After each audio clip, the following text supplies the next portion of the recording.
Selamat malam, catatan demokrasi kembali mengangkat mengenai kasus ijazah Jokowi. Kali ini kami dari sudut pandang ketika dua nama yang tadinya berstatus sebagai tersangka di klaster 1, Egy Sujana dan Damai Harilubis, sepertinya sekarang bisa bernafas lega. Tetapi banyak pihak yang bertanya kenapa secara timeline begitu mencolok. Bertemu dengan Presiden Jokowi tanggal 8, tanggal 16 mendapatkan restoratif justice dan tanggal 16 mendapatkan SP3. Dihentikan proses penyidikan terhadap Egy dan juga Damai Harilubis. Terima kasih kepada BHS. Boleh tepuk tangan untuk BHS. Kami juga menghadirkan mahasiswa dari Universitas Nahdlatul Ulama Indonesia dan juga dari Universitas Budi Luhur. Narasumber yang sudah hadir sejauh ini ada Pak Tri Andika. Selamat malam Pak Tri Andika dari Universitas Bakri. Selamat malam Mas Andro. Selamat malam. Sehat Pak Tri Andika? Alhamdulillah sehat. Pak Tri Andika nanti akan ditemani oleh pengamat hukum pidana dari Universitas Indonesia, Bang Aristo Pangaribuan, yang akan menuju ke studio. Dan di kanan saya ada pakar komunikasi politik kita, ada Bang Emrus Yombing. Baik, terima kasih, terima kasih.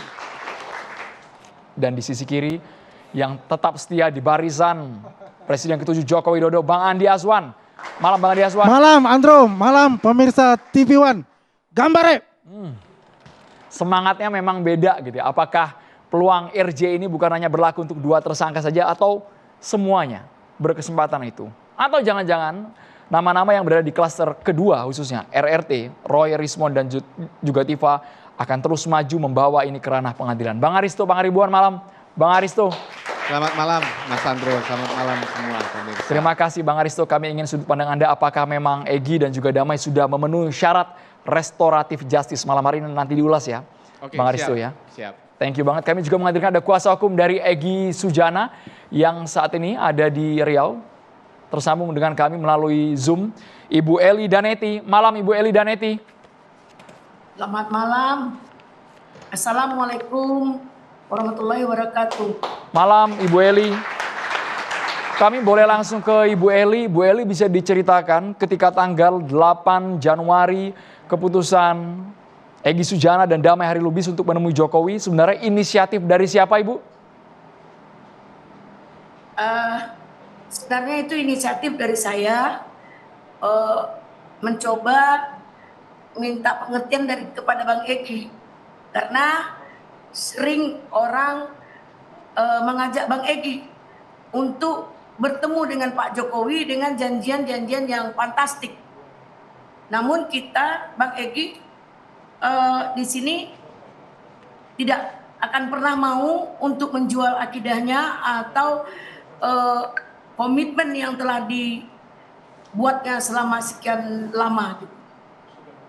Soal janji-janji yang fantastik ini apa Ibu? Sudah ada perbincangan soal apa emang Bu? Ya kan ada datang ke rumah kalau mau ketemu Bang Egy bla bla bla gitu.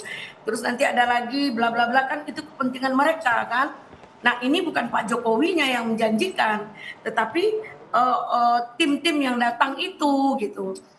Nah dalam hal ini kita nggak mau juga sebagai kuasa hukum untuk membiarkan seperti itu. Saya tanya ke Bang Egy waktu itu sebelum berangkat ke Riau, Bang, ini baiknya seperti apa Bang?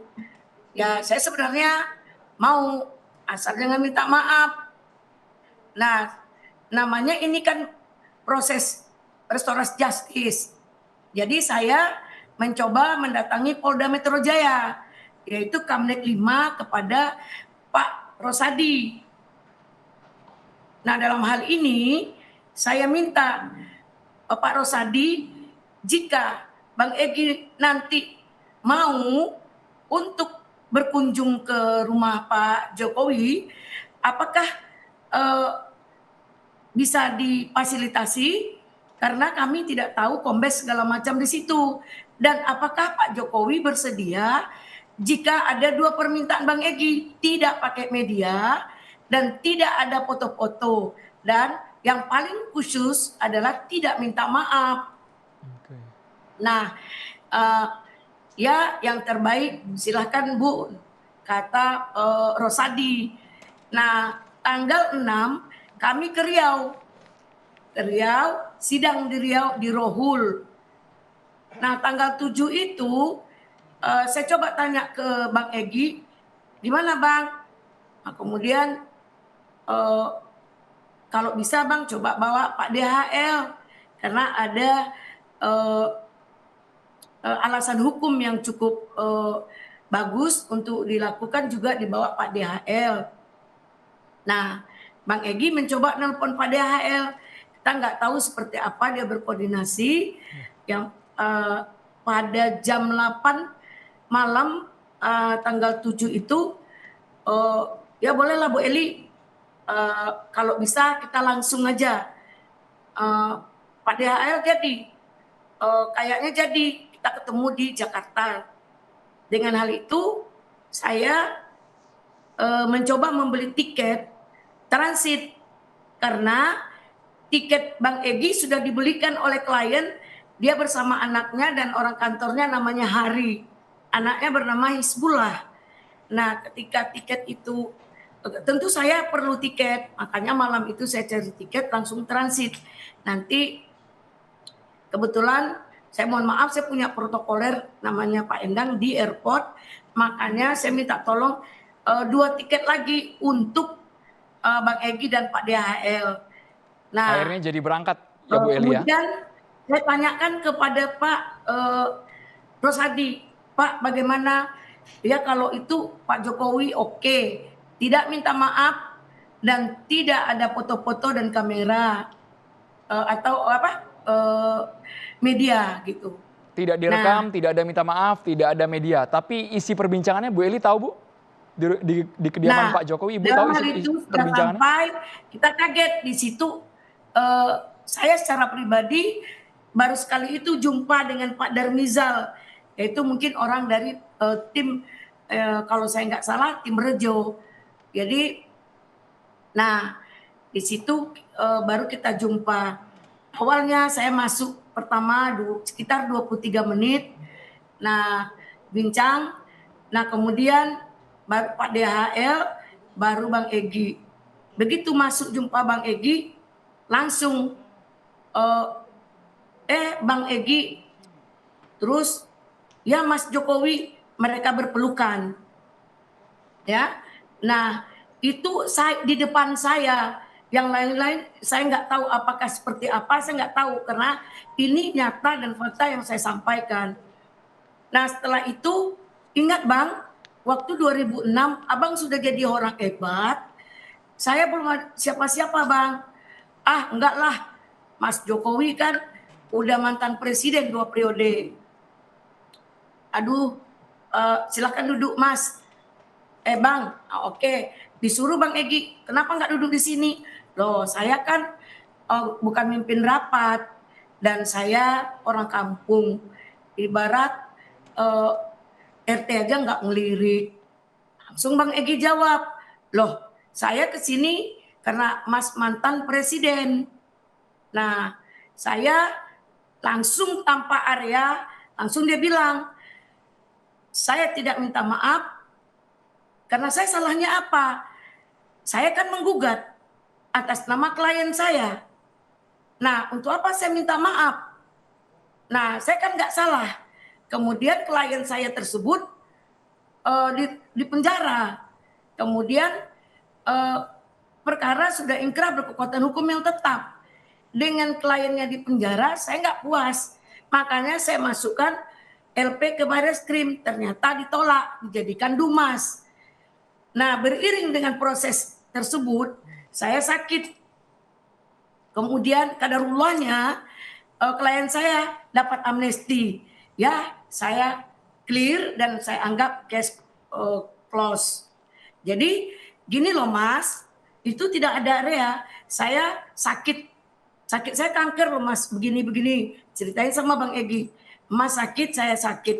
Kalau Mas mau, obatnya di Penang. Nanti saya kasih alamat. Ya seperti itulah ceritanya. Akhirnya Pak Jokowi nanya, saya harus gimana?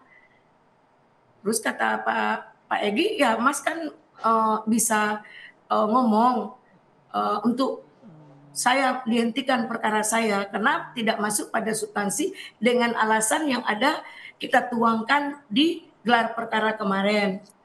Nah, langsung Bapak Jokowi manggil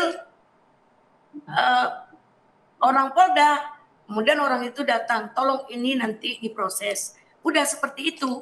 Pas mau pulang, disampaikan, Bu Eli kapan Bang Egy berangkat? Kalau bisa tanggal 10, Pak.